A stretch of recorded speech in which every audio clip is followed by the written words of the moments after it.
Hello les jolis cœurs et bienvenue sur ma chaîne Journal d'une femme moderne et spirituelle et bienvenue pour ce nouveau point lecture où je vais vous présenter mes deux premières lectures finalement de 2021 et ça a été de bonnes lectures. Donc je vais venir vous présenter Le Noël aux ors de Tom Fletcher aux éditions Michel Lafon Jeunesse, si je ne dis pas de bêtises, poche pardon. Voilà. Et ensuite, je vais venir vous présenter Sorcière malgré elle, l'héritière des Raven, le tome 1 de Méropé Malo aux éditions Castelmore.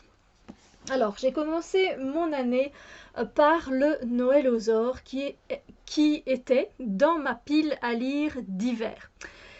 Et j'ai commencé en fait en 2020 et je l'ai terminé en 2021. Mais bon, voilà, ça reste une lecture de 2021, on va dire. Et franchement, c'était sympa. C'était sympa, ça m'a emmené près du Père Noël. Et puis moi, j'aime beaucoup les dinosaures, donc j'étais avec un dinosaure qui était super chou.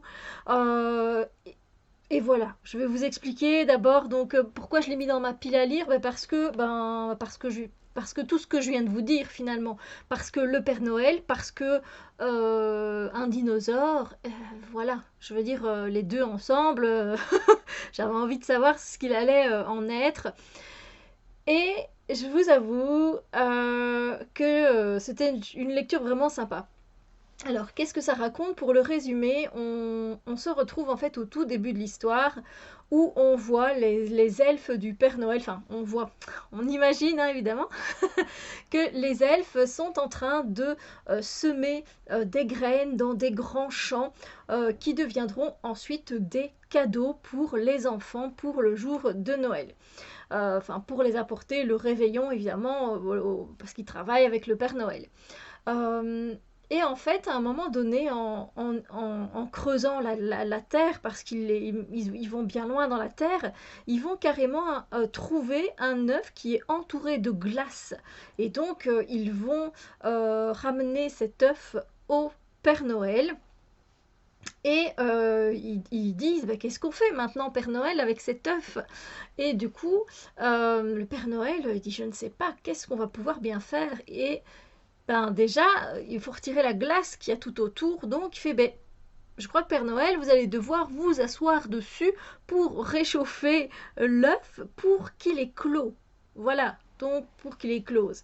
Donc, eh bien voilà, le Père Noël s'est assis dessus sans le casser, hein, voilà, pour le réchauffer.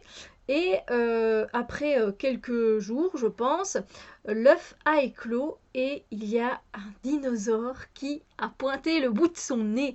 Mais voilà, le Père Noël, il a fouillé tous les livres possibles et toutes les encyclopédies qu'il pouvait posséder. Et il n'y avait aucun dinosaure de ce genre-là dans ses livres. Donc, il a décidé de l'appeler le Noëlosaure. Et du coup, le Noëlosaure, eh bien, il vit avec le Père Noël et avec les elfes. Voilà. Et on suit d'un autre côté l'histoire d'un petit garçon. Ce petit garçon, c'est quoi son nom? Ah là là là là. Ah, ça, William. Oui, voilà, William. Nous, on suit William, donc qui est un petit garçon âgé, je ne sais pas, je pense d'une dizaine d'années peut-être, quelque chose comme ça. Et il habite avec son père. Et il habite dans une maison un peu biscornue. Et quand vient les fêtes de Noël, son père est tout en joie en fait. Hein. Pour lui, l'année ne tournerait qu'autour de Noël si c'était possible. Et on comprend pourquoi à la fin. Et du coup, bah, William, pardon, William, bah, il le suit lui aussi dans cette humeur, dans cette festivité qui entoure Noël, dans cette exaltation qui entoure Noël. Et il faut savoir que William, lui, il est en fauteuil roulant, que ça lui pose pas vraiment de problème, qu'il est habitué, je vais dire, à vivre comme ça. mais on en parle quand même, c'est un sujet qu'on parle un peu, hein, c'est un jeunesse, donc vraiment en surface. Euh, et en fait, il y a une nouvelle fille qui va arriver à l'école et en fait, elle va vraiment faire de lui son souffre-douleur. Mais c'est vraiment très méchant. Elle est vraiment très méchante. C'est incroyable à quel point elle peut être cruelle. Déjà, lui, il n'a pas la super condition. Il est déjà dans un fauteuil roulant. J'ai envie de dire, pourquoi tu l'ennuies encore, quoi? Pourquoi tu rajoutes un degré à la limite de souffrance à sa vie? Euh, bon, évidemment, on va comprendre par la suite hein, certaines choses, mais quand bien même, voilà. Et du coup, c'est bientôt l'heure d'écrire au Père Noël, et en fait, William va demander un dinosaure. Voilà. Je vais m'arrêter là pour l'histoire parce qu'évidemment les deux histoires avec le Noëlosaure et William vont s'entrecroiser à un moment donné et voilà, ça va donner de chouettes aventures, ça va donner envie d'aller au pôle Nord, voir un peu comment ça se passe près du Père Noël, c'est très féerique et c'était vraiment très léger, c'était sympa. Euh, j'ai bien aimé le personnage de William, de son père, son côté un peu loufoque, comme ça, un peu original en fait. Puis après, j'ai détesté notre autre protagoniste, je ne sais plus comment elle s'appelle, Brenda agaçante, qui est effectivement très agaçante pour le coup. Et voilà, c'est vrai que bah oui, je l'ai moins aimé parce qu'elle fait des sales coups à William et qui voilà, il est déjà en fauteuil roulant, fout-lui la paix. Mais bon, mais voilà, ils étaient tous d'une certaine façon assez attachants, je dois dire. Et en plus de ça, c'est un livre euh, qui est illustré. Voilà, et du coup, bah, ça, c'est The Touche, quoi, j'ai envie de dire. Alors vous avez aussi des mots, comme je vous ai dit, c'est très jeunesse, donc c'est écrit très grand, c'est très aéré, c'est très facile à lire. Donc ça, c'est quand il rapporte l'œuf. Voilà, Père Noël.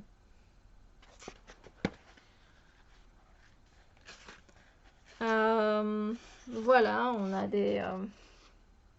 moi, je trouve sympa, hein, j'aime bien, ça fait du bien de lire comme ça des livres qui sont très jeunesse, aérés.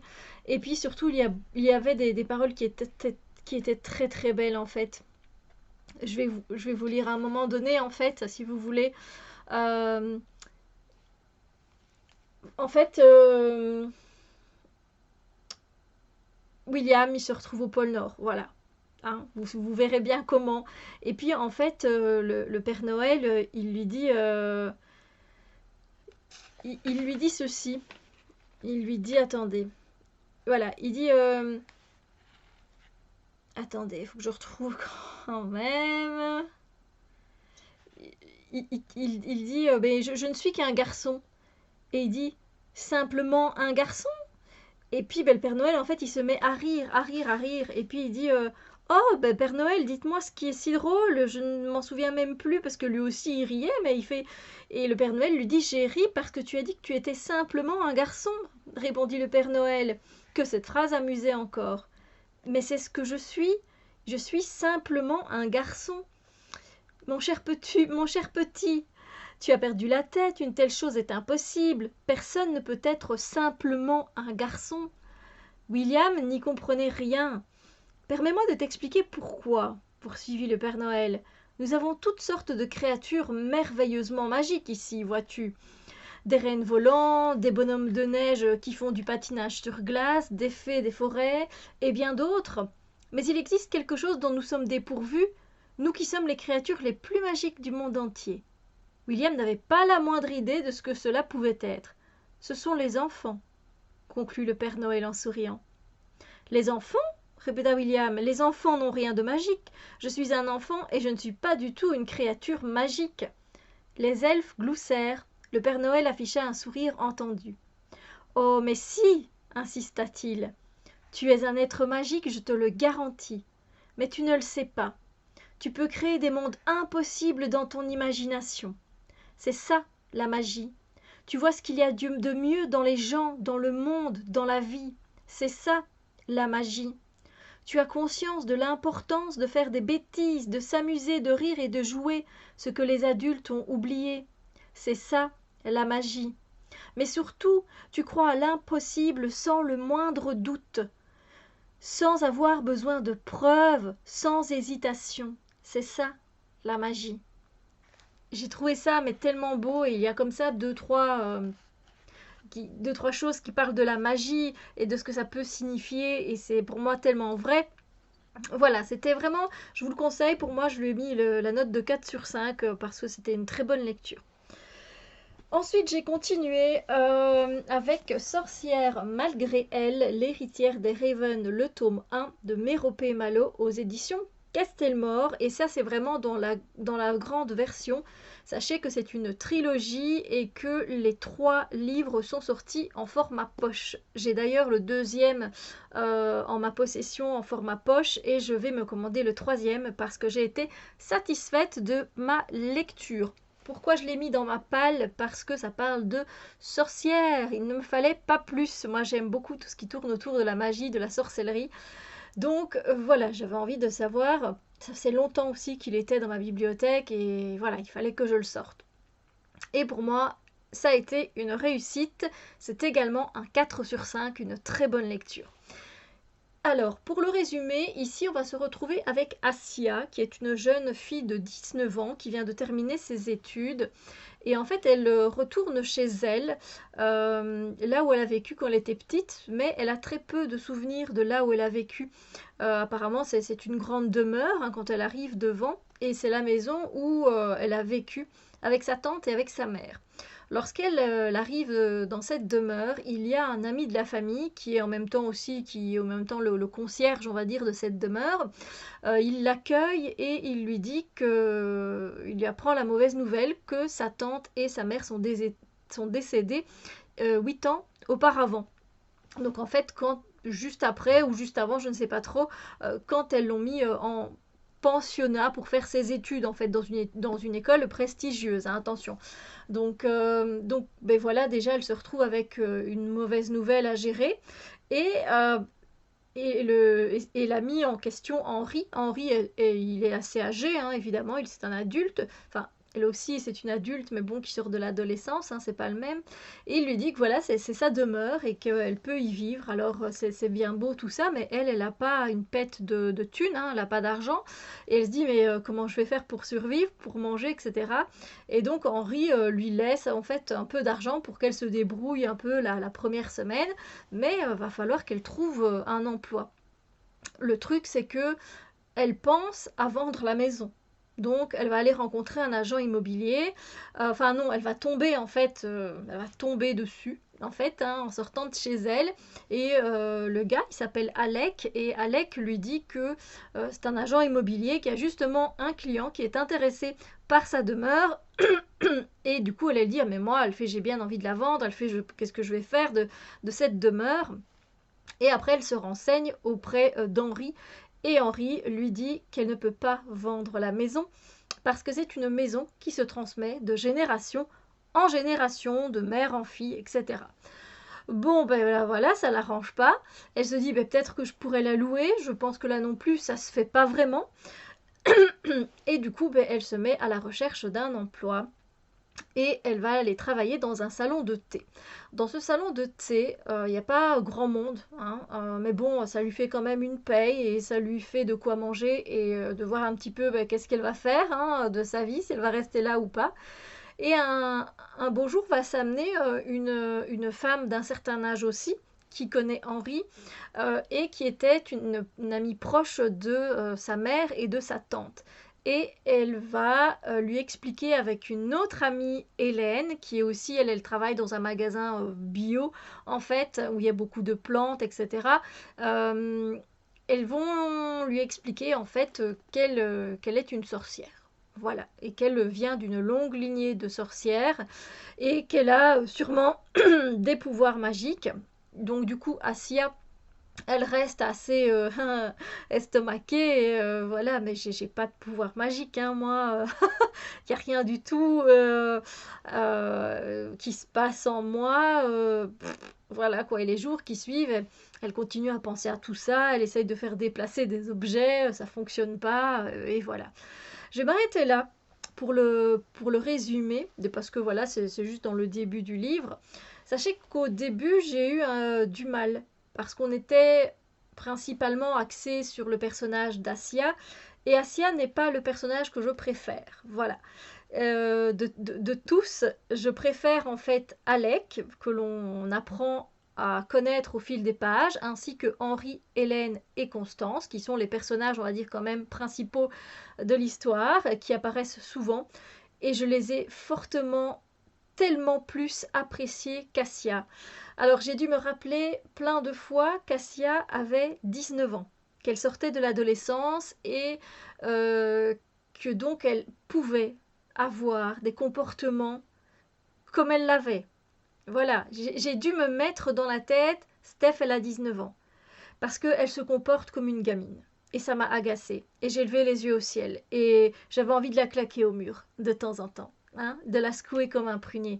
Voilà, elle réagit au quart de tour, mais c'est vraiment très, très, très gamin. Et voilà. Hein, vous avez compris? Donc, mais voilà, après, comme il y a plusieurs personnages qui viennent se greffer tout au long de l'histoire et que l'histoire devient très intéressante au niveau de la magie, du coup, j'y suis restée. J'y suis restée, j'ai bien fait, parce que j'ai bien aimé ce que j'ai appris. On va aussi un peu toucher au monde des Néréides. Donc, si ça vous dit, les Néréides sont des sirènes. Donc, si vous avez envie de continuer, sachez qu'il y a aussi cette partie-là.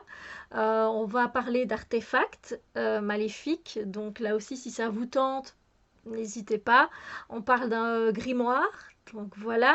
Donc voilà, c'est plutôt sympa. Il y a des sorts d'invisibilité. Voilà. Bah, j'ai bien aimé, franchement j'ai envie de savoir la suite et c'est pour ça que je lui ai donné un 4 sur 5 parce que finalement c'est bien fichu et j'ai bien aimé le monde dans lequel j'étais bien. Voilà. Donc c'était un 4 sur 5 également pour cette lecture et je vous encourage si vous aimez les histoires de sorcières. Mais voilà, tenez bien en compte qu'elle sort de l'adolescence et que du coup elle a des réactions immatures et que c'est normal. Et là, en fait, j'aurais bien voulu vous en parler, mais je vais pas vous en parler. C'est parce que je l'ai presque fini, en fait. Hein. C'est bête. Hein. Il me reste, je sais pas moi, il me reste 50 pages à tout casser. Mais ça fera partie du prochain point lecture. Je vous le montre déjà. C'est les 7 vies de Léo Bellamy de Nathalie Trapp aux éditions Robert Laffont dans leur collection R. Et franchement, j'adore. C'est très addictif. Mais voilà, regardez ce qu'il me reste à lire. Il me reste que dalle en fait. Hein. C'est très addictif et on tourne les pages très très vite. Donc voilà, vous pouvez être sûr que vous le verrez dans le prochain point lecture.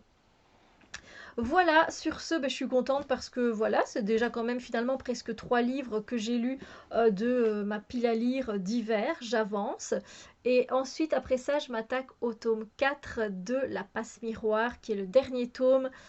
Et là, j'avoue que j'essaye de ne pas être dans certaines attentes parce que j'ai peur d'être déçue, mais voilà, j'ai tellement envie d'avoir des réponses. Hein.